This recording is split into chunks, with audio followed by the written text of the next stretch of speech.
Hello, Libra. It's umomgtarot, and this is your someone secretly talking about you tarot card reading. Okay, let's dive right in with the astrology reading cards and figure out who this person is, and then we'll do a tarot spread and see what's going on. Okay, if you'd like a personal reading from me, please check out the description. There is a link to my website, and here's your first card. Cameo appearances by Leo. The energy is flamboyant, proud and dramatic.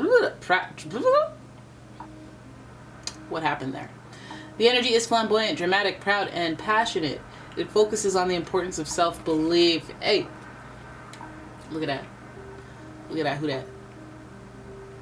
We got Mufasa staring us right in the face. We'll get into it. You know, let's just pull the rest of the cards. So we have Pisces energy as well, and the energy is wistful, endlessly loving, compassionate, and forgiving. It confuses and softens resolve. Okay, two very intuitive signs. Two very intuitive signs. And then finally we have, what do we have? Libra. The energy is diplomatic and gracious. It seeks harmony and balance in relationships. And I knew it. I knew you'd come out here mirroring yourself. I knew that, you know, I was like, Pisces is exalted in Libra, so I was already on a Libra kick. Venus is exalted in Pisces, which is Libra's ruler is Venus. So I was like, okay, this is good. This is good synergy. And then you went ahead and got your own card, and I said, oh, let's see what's going on here.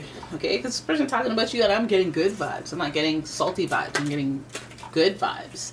I'm getting passion. I'm getting love and empathy and compassion. I'm getting harmony, balance. I'm getting romantic. So let's have a look at the Oceanic Tarot and see what's going on. This person is talking about you, but I want to know what they're talking about. Ooh, they're indecisive about something. They at the crossroads. They can see both sides of the situation at this point. They can see your version, their version, and they're kind of at a stalemate as to what to do.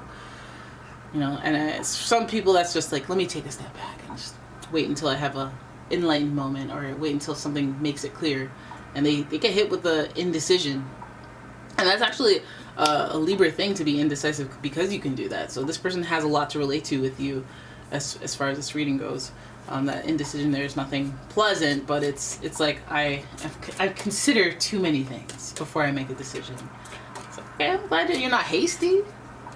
Glad you're not trying to be out here hasty and, you know, doing damage, doing harm. The next card is the Ten of Pentacles, which is luck. See, we're getting the positive momentum. We're doing well. Ten of Pentacles is somebody like feeling the abundance, feeling the success and the achievement. It may not be something that just happens right then and there, but is the culmination of a lot of hard work. Of course, the celebration would be in order, but I feel like where we're putting this is the Two of Swords representing that indecision, and then the victory of success in finances. It might be that this person will be indecisive until they reach a level of success in their financial area, career area, whatever they physically, tangibly want to achieve. I feel like they want to hit that point of feeling blessed in a certain type of area before they make a decision about something else that may affect it or interfere with that progress. So then the next card you have is the Queen of Pentacles, which is kindness, being generous. I feel like this person's benchmark for success is being able to give and be able to share, provide for other people. We do have that Leo energy to them, so they do have a protective, big heart kind of complex about them, where they want to be able to, if you ask, they have it and they can give it to you and not ask for it back. They want to be able to share. That's their biggest motivator. And I feel like this person is like in a position where they're indecisive about something that could lead to their inability to share, and that's pretty noble, pretty admirable. But let's hope that we'll get into that indecision, but what is that about? So they might be indecisive about spending money in some right, but at least it's for a good reason. Good reason, charitable reason, responsible, practical reason. You got a lot of pentacles here. You could be dealing with a Taurus, Virgo, or a Capricorn. Here's your next card. Ten of Cups. Ten of Cups. Look at that. Tens and tens and tens and tens and tens. A good omen. It's a good omen here. So this person is coming to a place where they need their spiritual and financial to align. Yes, now I can go on that workshop, or now I can go get to that spiritual retreat. Yes, now I can feel a sense of peace because of money wasn't tight, but money wasn't right. But now it's okay. It's right, actually. No, now it is right. Because there is some luck in here. So this person might even be thinking about this person might be talking about you because of the changes that are taking place, or the conclusions that they're getting to on some fronts. Like, I finally got that promotion. Now I can look at life in a different way and plan around that. Or I finally live in the location that makes me feel happy, or like lively and energetic, and now I'm open to my emotions being available. But you know, that might, again, before, what precedes it is this indecision. I feel like it's like I need things to go well for me to make things go well. This person, I feel like they need like a push in the right direction to be successful, or to feel successful enough to make some decisions. That's what it's looking like. Then we have, who's this? The Seven of Pentacles in reverse. And the Seven of Pentacles already means like there's choices, I have options, I make decisions, I have to think about, you know, the path that I'm going on, if I choose this or if I choose that. And I feel like this person is like, it's like I'm waiting to be successful in certain areas before I make a decision on that. Like, these are levels. There are tiers to this. And that indecision will come from that, but I think that indecision will clear up as soon as this person starts to see their desires come to fruition, or what they've worked hard for comes to fruition. So where do you fit into this situation? Where? Because I feel like there's like that whole idea of weighing the good versus the bad, and the options and the pros and the cons, and the deciding and the choosing and the da-da-da. I feel like, you know, if it's either between the value of their money and their career and putting that first, and I feel like we see the Queen holding the Pentacles. We see somebody, at least a face or a figure, guiding them towards the direction of, hey, get your money right, get your stability, life stability, and get your contentment right in that area, so that you can never sink too far low and be dependent on someone. I feel like there's somebody motivating that, or powering them, their drive and their determination, and keeping them focused on that original target. And that might even be before they met you, so you can't even be mad about that. But I feel like when they get that feeling of success, or that feeling of like getting to this financial bracket, or whatever the heck they're trying to achieve, getting the car, maybe they just want the car, maybe they just want, you know, they want some sort of asset, something tangible. And I feel like that will lead them towards a place of being open and going on that emotional journey, where that Ten of Cups results in completion. I feel like they have a clearer view of what they want emotionally, romantically, spiritually, when they have achievement for themselves, or they feel like they deserve it. So things become clear for them. And then I feel like from that perspective, then they go, okay, well, wait a minute, now that I'm here from this place, I feel like I need to revise the you know, expectations I have for myself and the people around me. Like, I gotta make even tighter choices, because that was the old me. You know, that was the old me standards. Now I have things to lose, and I have a different perspective, and with that I have new emotional expectations. I feel like, you know, this person is indecisive, but there's no third party situation. I feel like they're wondering if they should take you along for the ride. Like, if they reach this level, if they should bring you with, like, if you would be part of the past and holding them back, or keeping them stagnant in some way. I feel like they're considering that. They're wondering about that, because it's top and tail of the readings. They weren't sure about you before, and then now they're talking about how they aren't sure about how it's going to go after the fact that they, you know, as they do their journey of growth and opportunity. This Queen of Pentacles, I want to see what's going on with the crossroads. See you at the crossroads. What are they indecisive about?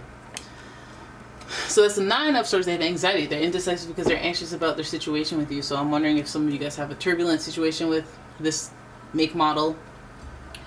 So I'm wondering if they're talking about you because they have to talk it through. They have to figure it out. Figure out what they're going to do with you. I care about them a lot, you know.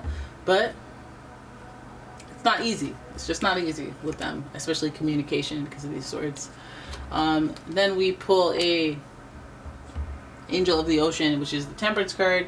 This represents healing and reconciliation. So I'm wondering if this person is just like, I don't know, maybe if we can patch things up by this time, maybe I will tell her about my investments. You know, maybe if I just want to see how things go emotionally before I jump into anything tangibly or make any real commitments. But I'm still trying to heal. We're trying to reconcile. I just, you know, I don't know where I'm gonna be. You know, I don't know how that's gonna go, so I can't count on that as in be like, oh, 6 months from now, well, da da da da. I don't know what's gonna be, and that's what they're most indecisive about, is the healing and reconciliation, because at the same time they can't really gauge what's gonna happen on the other end of it with you. They can't say it's gonna go well for sure, like, and make plans based on that, especially if they're in the midst of like a big career leap, or like making a plan that affects where they live, or like any big life decisions. But I feel like they're coming to a completion. It's like not like it's not coming by surprise. It's not like, you know, if they've been working at this company for the last 5 years and then finally now they're a director or a VP and you're like, what? It's like, if they were having problems with you, they're not gonna let that get in the way of it. And like, if they know they're emotional and sensitive like a Pisces, then they're gonna be like, you know what, I need to take some time away from you so that I don't get all out of my element and underperform and put that in jeopardy and have to start over. So they're thinking about things on all ends, and they're thinking about, but then like, I don't want to completely lose you either. So I feel like this indecision is just kind of like leaving that type of area in limbo and not really clarifying until they're in this different position. And then from that standpoint, they have options and they can choose what they can do then. It makes me want to wonder what they would like to choose. Either way, they would like to choose with understanding and compassion and use their heart instead of their head. Even though they're being very practical throughout, they are looking towards the spiritual fulfillment and the emotional fulfillment once they have the tangible things, or they're on course to have those tangible things. So they're like, do I now care about who I share it with? Do I now care about the fun times? Do I now care about who is rooting for me? And so that when I have a success, I can share it with this person and they're happy too and they're invested in me. Like, they start thinking about that emotional stuff after they get the accolades, but I don't know, they're indecisive about it before. You know, like, these things unlock meanings. Like, winning unlocks winning in other areas more than just like, I won a free trip. You're like, yeah, I want a free trip, now I get to go on the trip, but who's to say on that trip's not going to change your life or your perspective, enlighten you? Who's to say you're not going to move there because of that trip? High vibes can affect other vibes, other topics, and get you in the high vibe area. And I feel like money and career and stability in life is really intertwining with this person's happiness. It's having a direct effect.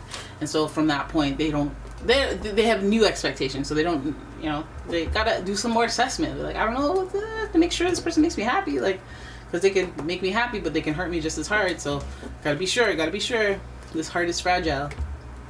All right, so this person is coming from a place of trying to be understanding, given that Pisces and Leo energy, and yeah, that Libra energy. They're trying to have balance, you know, trying to see what's harmonious, and whether or not they like you so much or love you or whatever. It's like, if it's not harmonious, I'm not in it, you know. I want peace. I want harmony. All right, so that's why they be talking about you out here in these streets. And there it is, that's your reading. I hope you enjoyed it. If you did, please give the video a thumbs up and subscribe to the channel. Leave a comment, share the video, and if you like your own personal reading, check out the description. There is a link to my website. And I will see you in the next one. Bye-bye.